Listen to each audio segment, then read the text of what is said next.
realidade atual. E para iniciar a fala, eu quero convidar a senhora Vanessa Ferraz. Muito prazer tê-la conosco. Eu gostaria que a senhora fosse até a tribuna, porque aí filma de frente, fica muito bacana.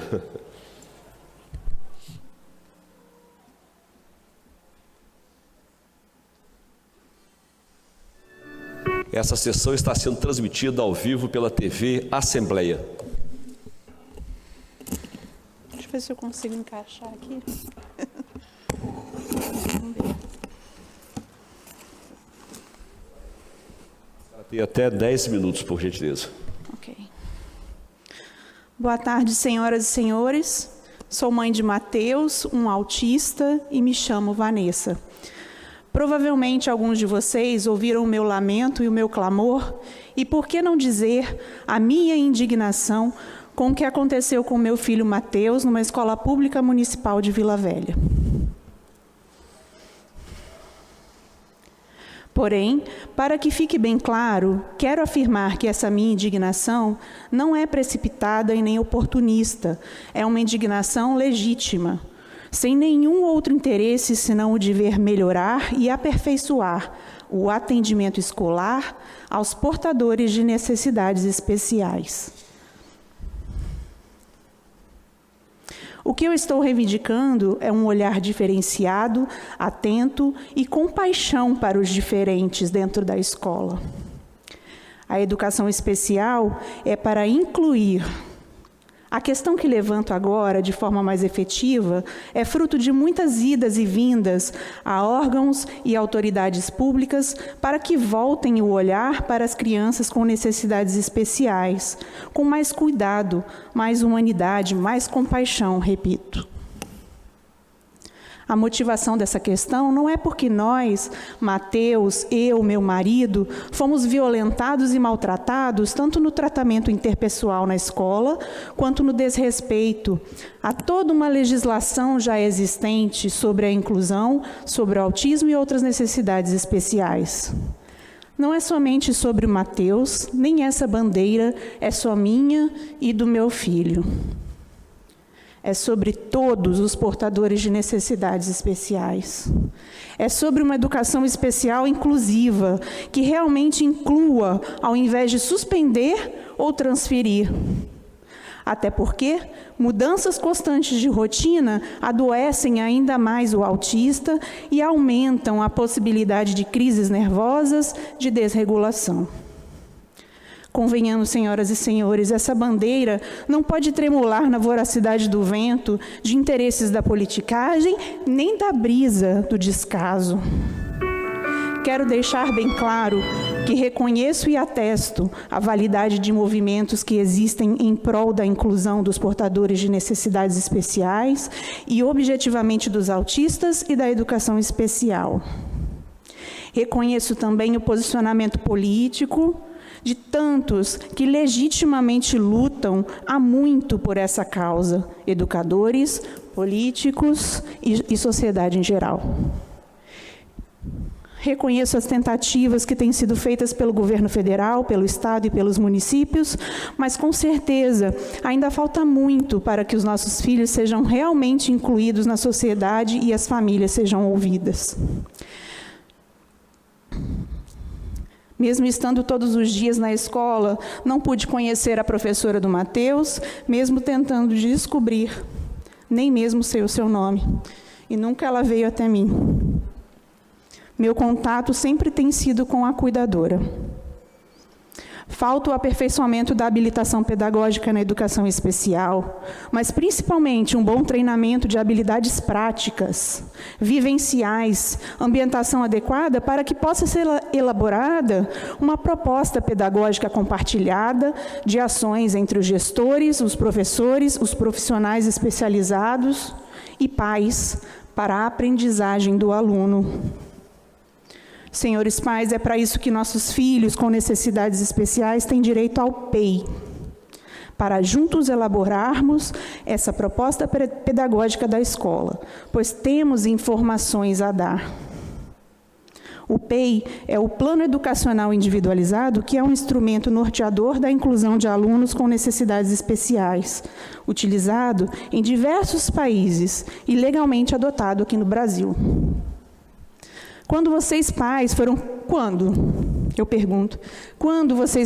convidados para participar da elaboração desse plano? Quantos conhecem o tipo de adequação que foi feita no plano educacional da escola para atender às necessidades do seu filho? Mas não é isso que a lei determina? Isso é condicionado à inclusão do seu filho na rede escolar, é o direito à educação especial. O artigo 53 do Estatuto da Criança e do Adolescente diz que é direito de toda criança e adolescente, sendo pessoa com deficiência ou não, frequentar o ensino regular. Quantos aborrecimentos poderiam ser evitados se esse PEI, o Plano Educacional Individualizado, fosse elaborado a contento também como regula a lei?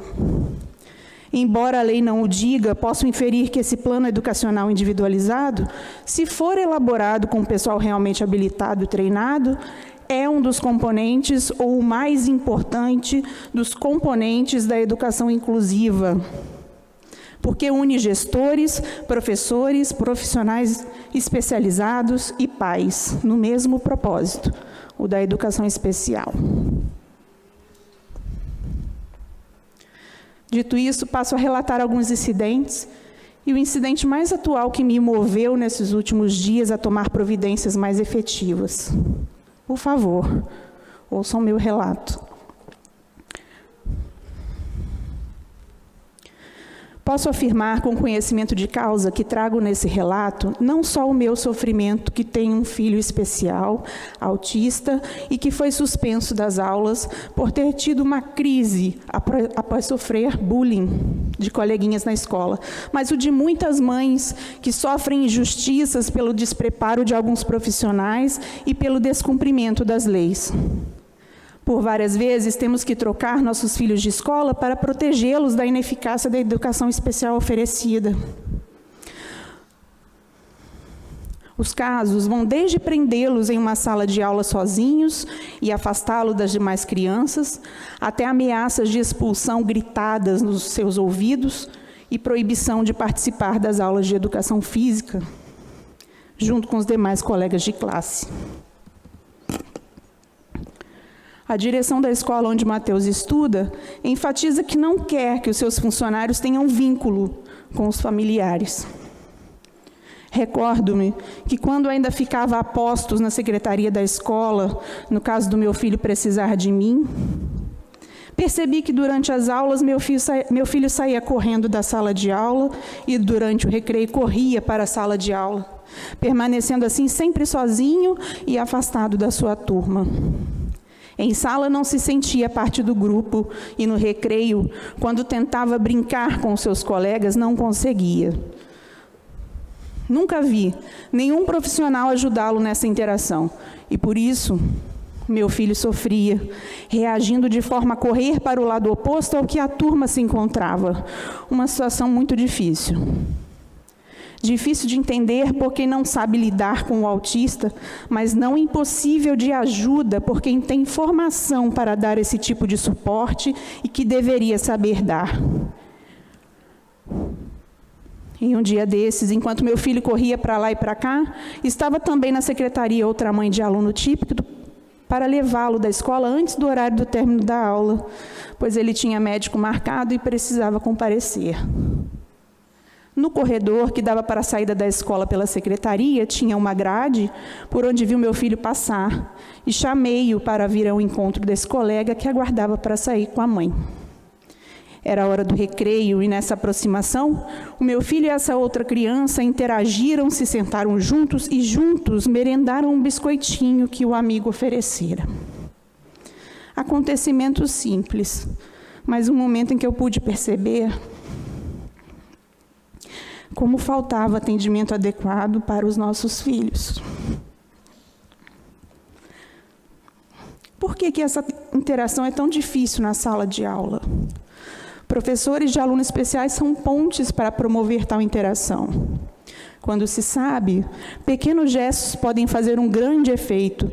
No dia 2 de maio desse ano, meu filho Mateus, de 9 anos de idade, foi alvo de uma brincadeirinha dos colegas que o constrangeu. Antes de se tornar agressivo, ele reagiu demonstrando insatisfação e foi chamado de bebê chorão por alguns deles, o que o irritou. Uma situação que eu compreendo como corriqueira entre as crianças. E eu pergunto, a secretaria não afirma que tem professor e cuidadora junto aos alunos a todo momento, como determina a lei? Onde estavam a professora ou a cuidadora para que pudessem intervir, aproveitando até mesmo para orientar sobre a inconveniência da brincadeira de mau gosto? Se tal acontecesse, provavelmente a situação não teria o desfecho que teve. Eles continuaram a brincadeira, no que aí já se constituiu o bullying, e o Mateus entrou em crise, gritando, batendo e xingando, o que resultou na sua suspensão. Conforme documento que eu tenho em mãos, com carimbo e assinatura. Na educação moderna, de modo geral, especialistas entendem que a suspensão pode ser considerada um prêmio para o aluno indisciplinado, especialmente quando este já está mesmo desinteressado pelos estudos. Se isso não bastasse, suspensão é totalmente ineficaz, pois não combate justamente as causas determinantes da conduta do aluno, isto quando não as potencializa. Reflitam comigo. A suspensão faz parte do regimento interno da escola em um escalonamento que deve ir da advertência até a expulsão. Subentende-se, então, que se um autista pode ser suspenso, também poderia ser expulso. Como não deveria, ou ética ou moralmente falando, isso não pode acontecer por tratar-se de um autista, mas a expulsão daquela escola é dada, mascarada como transferência, o que me está sendo gentilmente oferecida, com o maior apoio da Secretaria Municipal, que soluciona assim o problema, e ainda com a observação de que é para o bem do seu filho. É uma mistura de incompetência com hipocrisia insuportável, e não condizente com a educação especial, nem com os bons educadores, porque há honrosas exceções, sim. E assim, nossos meninos especiais vão sendo jogados de uma escola para outra, com o estigma de crianças problema de filhos de pais criadores de caso. E somos duplamente estigmatizados, filhos e pais. Assim, o problema da educação especial são as crises de desregulação das crianças e não a incompetência da escola para preveni-las.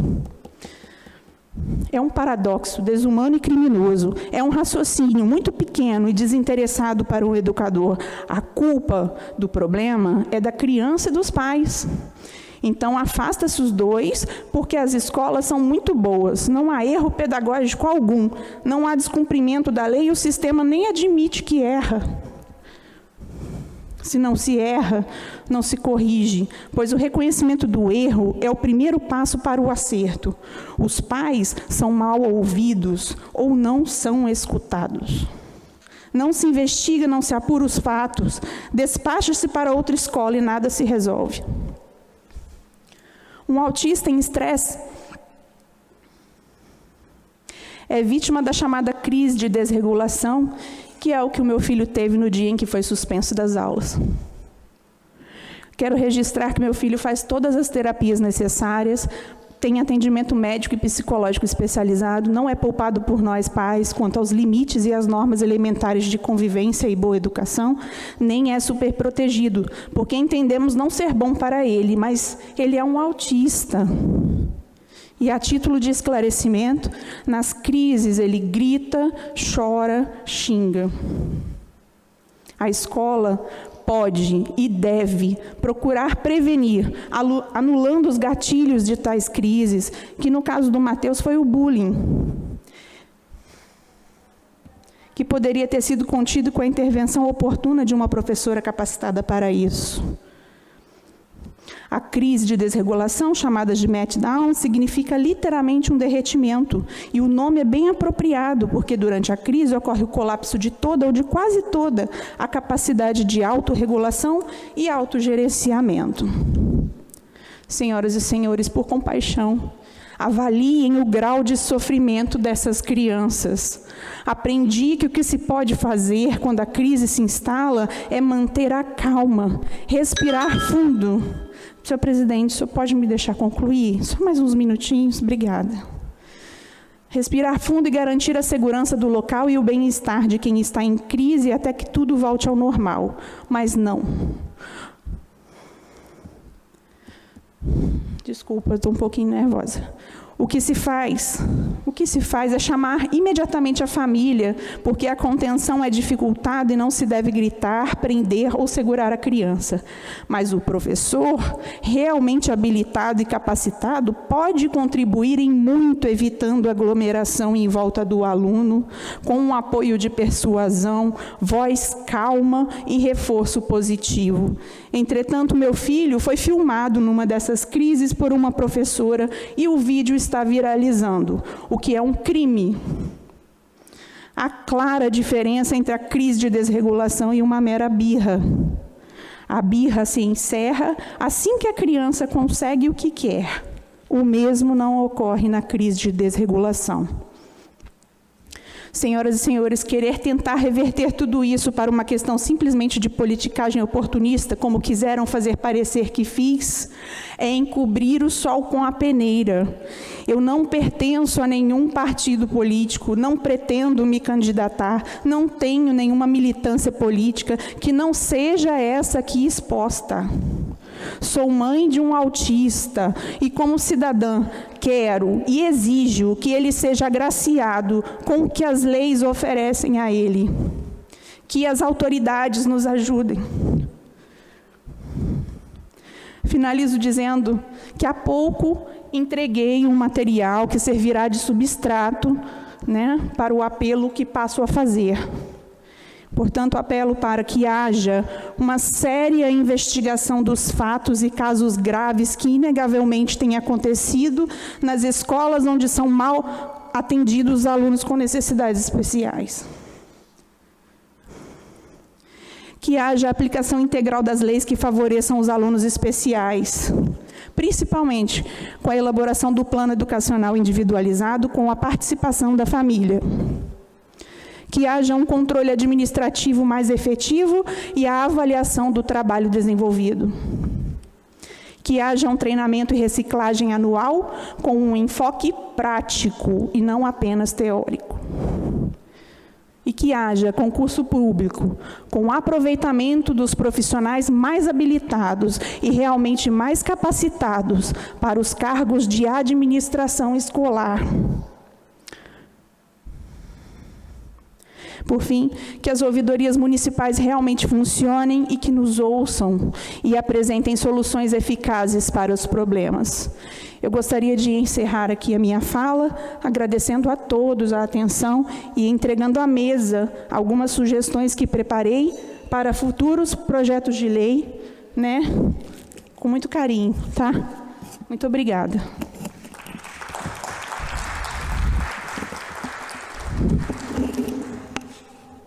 Obrigado, senhora Vanessa Ferraz. Esclarecer para a senhora que será produzido um relatório por essa comissão para que, posteriormente, possamos adotar todas as medidas necessárias.